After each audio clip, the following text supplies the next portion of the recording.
नमस्कार दोस्तों। देश की 543 लोकसभा सीटों में से 7वें चरण में 57 लोकसभा सीटों पर आज वोटिंग डाली जा रही है। यह सबसे लास्ट व अंतिम चरण है। इसके बाद पूरे देश का चुनाव संपन्न हो जाएगा और 4 तारीख को वोटिंग के रिजल्ट आ जाएंगे। इससे पहले ही वोटिंग के रिजल्ट आए, मैं आपके लिए सबसे सटीक और सबसे ताज़ा सर्वे लेकर आया हूँ कि 543 लोकसभा सीटों पे देश में अगला प्रधानमंत्री किस पार्टी से होने वाला है।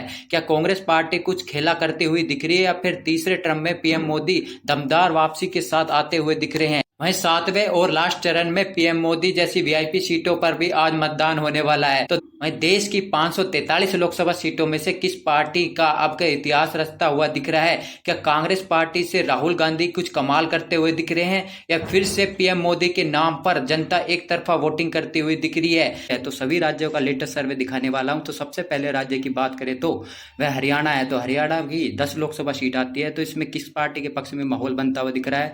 तो अब के बात करें तो हरियाणा में कांग्रेस पार्टी के पक्ष में 6 लोकसभा सीट जाती हुई दिख रही है और बीजेपी पार्टी के पक्ष में 4 लोकसभा सीट जाती हुई दिख रही है। यानी कि हरियाणा में आपके कांग्रेस पार्टी बेहतर प्रदर्शन करती हुई दिख रही है। वहीं अगले राज्य की बात करें तो पंजाब है। पंजाब में 13 लोकसभा की सीट आती है।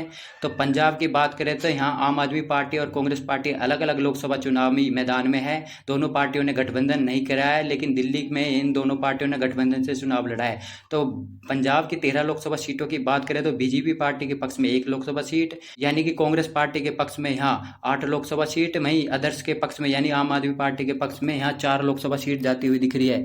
यानी कि पंजाब में कांग्रेस पार्टी सबसे बड़ी पार्टी बनती हुई दिख रही है आम आदमी पार्टी की सरकार होने के बाद भी। वहीं अगले राज्य की बात करें तो असम है। असम के लोकसभा चुनाव के सर्वे के मुताबिक बात करें तो यहाँ पे 14 लोकसभा की सीट आती है, जिसमें बीजेपी पार्टी के पक्ष में यहाँ 7 लोकसभा सीट जाती हुई दिख रही है। वहीं 6 लोकसभा सीट कांग्रेस पार्टी के पक्ष में, 1 अदर्स पार्टी के पक्ष में जाती हुई दिख रही है असम के सर्वे के मुताबिक बात करें तो। अगला राज्य की बात करें तो तेलंगाना है। तेलंगाना में 17 लोकसभा की सीट आती है। वहीं 17 लोकसभा सीट की बात करें तो बीजेपी पार्टी के पक्ष में यहाँ 3 लोकसभा सीट जाती हुई दिख रही है, कांग्रेस पार्टी के पक्ष में 12 लोकसभा सीट, वहीं अदर्स के पक्ष में 2 लोकसभा सीट जाती हुई दिख रही है। यानी कि तेलंगाना में कांग्रेस पार्टी सबसे बड़ी पार्टी बनती हुई दिख रही है और लोकसभा की सबसे ज्यादा सीटें जीतती हुई दिख रही है। अगली जो राज्य है वो झारखंड है, जहां पर 14 लोकसभा की सीट आती है। 14 लोकसभा सीटों की बात करें तो बीजेपी पार्टी के पक्ष में यहाँ 7 लोकसभा सीट जाती हुई दिख रही है। 7 लोकसभा सीट इंडिया गठबंधन के पक्ष में जाती हुई दिख रही है झारखंड के सर्वे के मुताबिक बात करें तो। वहीं अगले राज्य की बात करें तो राजस्थान है। राजस्थान में 25 लोकसभा की सीट आती है। तो बीजेपी पार्टी के पक्ष में यहाँ 15 लोकसभा सीट जाती हुई दिख रही है, इंडिया गठबंधन के पक्ष में यहाँ 10 लोकसभा सीट जाती हुई दिख रही है। वहीं सर्वे के मुताबिक अगले राज्य की बात करें तो मध्य प्रदेश है। मध्य प्रदेश में बीजेपी पार्टी के पक्ष में 18 लोकसभा सीट जाती हुई दिख रही है, कांग्रेस पार्टी के पक्ष में 11 लोकसभा सीट जाती हुई दिख रही है। यानी कि मध्य प्रदेश में भी कांग्रेस पार्टी को फायदा होता हुआ दिख रहा है। अगले राज्य की बात करें तो छत्तीसगढ़ है। छत्तीसगढ़ की राज्य की बात करें तो 11 लोकसभा की सीट आती है। तो इसमें 6 बीजेपी पार्टी के पक्ष में, 5 कांग्रेस पार्टी के पक्ष में जाती हुई दिख रही है छत्तीसगढ़ की बात करें तो। वहीं अगले राज्य की बात करें तो महाराष्ट्र है। तो महाराष्ट्र में 48 लोकसभा की सीट आती है। वहीं महाराष्ट्र में सर्वे के मुताबिक बात करें तो यहाँ इंडिया गठबंधन और एनडीए गठबंधन के बीच जोरदार फाइट देखने को मिल रही है। तो 48 लोकसभा सीटों की बात करें तो महाराष्ट्र में जो इंडिया गठबंधन है उसके पक्ष में 32 लोकसभा की सीट जाती हुई दिख रही है और एनडीए गठबंधन यानी बीजेपी गठबंधन को 16 लोकसभा सीट मिलती हुई दिख रही है महाराष्ट्र के सर्वे के मुताबिक बात करें तो। वहीं अगले राज्य की बात करें तो उत्तराखंड है। उत्तराखंड में यहाँ 5 लोकसभा की सीट है। तो बीजेपी पार्टी के पक्ष में 3 Lok Sabha seat, 2 seat Congress party के पक्ष में जाती हुई दिख रही है। वहीं अगले राज्य की बात करें तो बिहार है। तो बिहार में 40 लोकसभा की सीट आती है। तो इंडिया गठबंधन की बात करें तो इंडिया गठबंधन के पक्ष में है 24 लोकसभा सीट और बीजेपी गठबंधन यानी कि एनडीए के पक्ष में 16 लोकसभा सीट जाती हुई दिख रही है। वहीं अगले राज्य की बात करें तो अगला राज्य है बंगाल, जहां पर 42 लोकसभा की सीट आती है।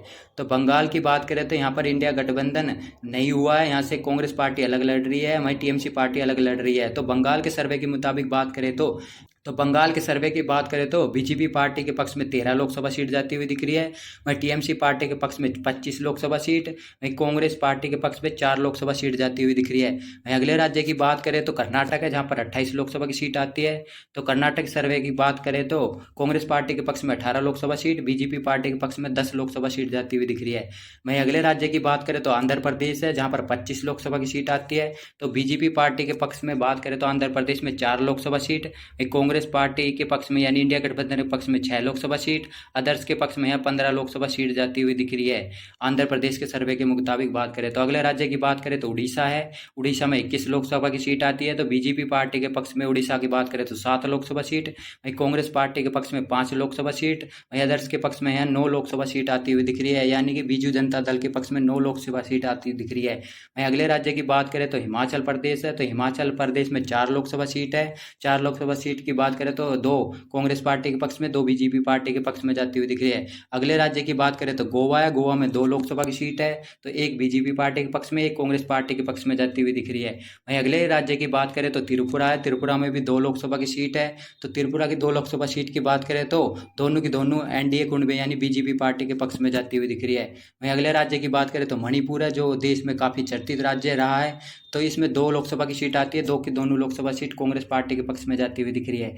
अगले राज्य की बात करें तो मेघालय है। मेघालय में भी 2 लोकसभा की सीट है। तो मेघालय की 2 लोकसभा सीट की बात करें तो एनडीए कुनबे के पक्ष में, 1 इंडिया गठबंधन के पक्ष में जाती हुई दिख रही है। अगले राज्य की बात करें तो केरल है। केरल में 20 लोकसभा की सीट आती है। 20 की 20 लोकसभा सीट की बात करें तो यह इंडिया गठबंधन के पक्ष में जाती हुई दिख रही है। यहाँ से बीजेपी का सुपड़ा साफ होता हुआ दिख रहा है। अगले राज्य की बात करें तो तमिलनाडु है। तमिलनाडु में 39 लोकसभा की सीट आती है। तो 38 लोकसभा सीट की बात करें तो यह इंडिया गठबंधन के पक्ष में जाती हुई दिख रही है। 1 सीट की बात करें तो एनडीए कुनबे के पक्ष में जाती हुई दिख रही है। वहीं अगले राज्य की बात करें तो गुजरात है। गुजरात में 26 लोकसभा की सीट आती है। तो बीजेपी पार्टी के पक्ष में बात करें तो 18 लोकसभा सीट, कांग्रेस पार्टी के पक्ष में 8 लोकसभा सीट जाती हुई दिख रही है सर्वे के मुताबिक बात करें तो। वहीं अगले राज्य की बात करें तो मिजोरम है। मिजोरम में 1 लोकसभा की सीट है, यह अदर्स पार्टी के पक्ष में जाती हुई दिख रही है। वहीं अगले राज्य की बात करें तो सिक्किम है, जहाँ पर 1 लोकसभा की सीट है, यह भी अदर्स के पक्ष में जाती हुई दिख रही है। वहीं नागालैंड की बात करें, यहाँ भी 1 लोकसभा सीट है, यह बीजेपी पार्टी के पक्ष में जाती हुई दिख रही है। वहीं अगले राज्य की बात करें तो दिल्ली है, जहाँ पर 7 लोकसभा की सीट है। तो बीजेपी पार्टी के पक्ष में यहाँ 3 लोकसभा सीट, इंडिया गठबंधन के पक्ष में 4 लोकसभा सीट जाती हुई दिख रही है।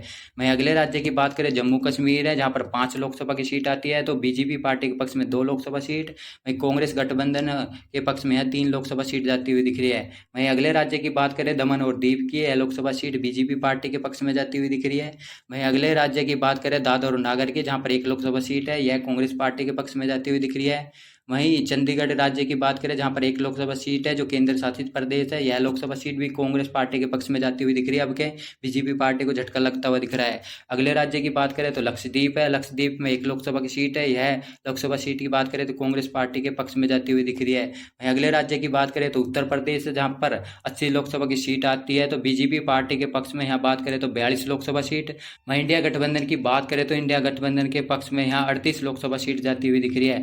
यानी कि उत्तर प्रदेश में बीजेपी गठबंधन और इंडिया गठबंधन में ही दोनों में फाइट देखने को मिल रही है।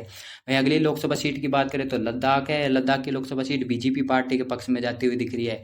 वहीं अगली लोकसभा सीट की बात करें तो पेंडुचेरी की लोकसभा सीट भी बीजेपी पार्टी के पक्ष में जाती हुई दिख रही है। यानी कि 2024 के लोकसभा चुनाव में इंडिया गठबंधन और एनडीए के बीच जोरदार फाइट देखने को मिल रही है। कांग्रेस पार्टी भी सभी राज्यों में एनडीए कुनबे और बीजेपी पार्टी को टक्कर देती हुई दिख रही है। तो सर्वे के मुताबिक बात करें तो किसके पक्ष में कितनी लोकसभा सीट जाती हुई दिख रही है? सर्वे के मुताबिक यानी कि 543 लोकसभा सीटों में से जो एनडीए कुनबा है उसको 206 लोकसभा सीटों पर जीत मिलती हुई दिख रही है। वहीं इंडिया गठबंधन के पक्ष में 276 लोकसभा सीटें जाती हुई दिख रही है। वहीं अदर्स के पक्ष में 58 लोकसभा सीट जाती हुई दिख रही है। यानी कि देश में आपके कांग्रेस पार्टी इंडिया गठबंधन की सरकार बनती हुई दिख रही है और एनडीए की सरकार जाती हुई दिख रही है। आपको क्या लगता है कि देश के होने वाले लोकसभा चुनाव जो संपन्न हो चुके हैं उसमें किस पार्टी की सरकार बनेगी, इंडिया गठबंधन या एनडीए गठबंधन? तो कमेंट में अपनी राय देना ना भूलें। जय हिंद, जय भारत।